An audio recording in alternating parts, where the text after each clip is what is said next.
ఏం వానలు ఏం వరదలు ఒకటేసారి బకెట్లతోని కుమ్మరిచ్చినట్టే పడ్డది వాన.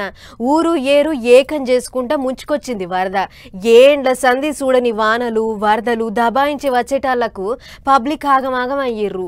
ఇండ్లు కొట్టుకొని పోయినాయి, బండ్లు కొట్టుకొని పోయినాయి, మనుషులు జీవిడిచిర్రు. చిన్న గోస కాదు పొర్రి, తిండికి లేక అల్లాడుతుర్రు చాలా మంది.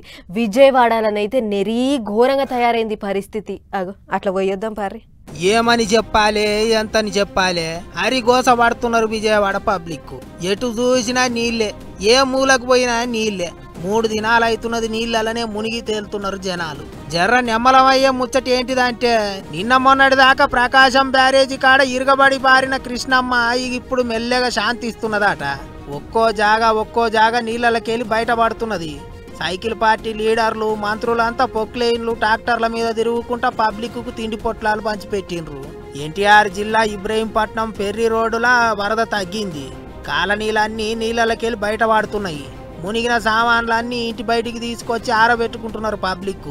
ఇంకో దిక్కు పబ్లిక్ కు పంచిపెట్టనికే సర్కారోళ్ళు తిండి పొట్లాలు, పండ్లు, నీళ్ల సీసాలు అన్ని సరిపోను పెట్టుకున్నారు. మంత్రి నారాయణ సారు తిండి తయారు చేసే కాడికి పోయి అన్ని చెకింగులు చేసిండు. పొద్దుగాల నాష్టా, మధ్యాహ్నం మాపటీలు తిండి పొట్లాలు పంపిస్తున్నారట. 3 లక్షల నీళ్ల సీసాలు పంపినరాట. ఇంకో 3 లక్షల తిండి పొట్లాలు, 3 లక్షల నీళ్ల సీసాలు పంపిస్తారట. ఎంత తిప్పలున్నా అందరికి పంచుతామన్నట్టు మాట్లాడిండు మంత్రి సారు.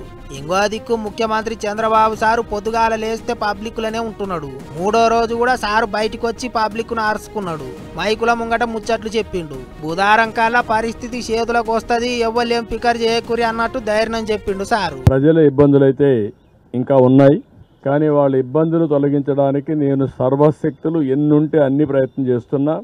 ఒక 6 హెలికాప్టర్లు వాడుతున్నాం.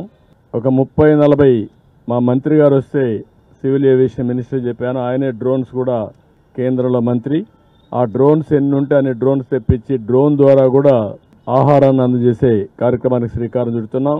సారు చెప్పినట్టే పెద్ద బిల్డింగులలో ఉంటున్న పబ్లిక్ కు డ్రోన్లతోని తిండి పొట్లాలు సప్లై చేసిండ్రు. అగ చూడరే, పొట్లాలు మోసుకొని పచ్చుల తిరిగి ఎగురుకుంటూ పోయి పబ్లిక్ కు ఇచ్చొచ్చినాయి డ్రోన్లు. నిమిషాల మీద పెద్ద బిల్డింగ్ల మీదకి తిండి మోసుకొని పోయినాయి. అంతేకాదు, రాత్రి 9 గంటలకు నేను రివ్యూ చేసుకుంటున్నాను. అంతవరకు ఎప్పటికప్పుడు రియల్ టైంలో ఇన్ఫర్మేషన్ పంపిస్తున్నాను కంట్రోల్ రూమ్ నుంచి. ఏదైనా అవసరమైతే ఎక్స్ట్రా ప్రొక్యూర్ చేయడానికి కూడా ఏమీ అనకాడం. Money is not the criteria. ఎట్టి పరిస్థితిలో ఇబ్బందులు లేకుండా వీళ్ళు చేయడం మా బాధ్యత, అది చేస్తాం. ఇంకో దిక్కు గాలి మోటార్లతోని పబ్లిక్ కు తిండి పొట్లాలు సప్లై చేస్తున్నారు. అంత చూస్తా అంటే ఇంకొక రోజులా విజయవాడ మొత్తం నీళ్ళకెంచి బయటపడేటట్టే ఉన్నదంటారు. కష్టం నష్టం ఏమున్నదో అంతా లెక్క కట్టి పబ్లిక్ అందరిని అరుచుకుంటాం అంటున్నారు సర్కారోళ్ళు. దేవుని పుణ్యాన పబ్లిక్ అంతా చెప్పన బయటపడాలి అని కోరుకుంటారు ఇప్పుడు అందరూ.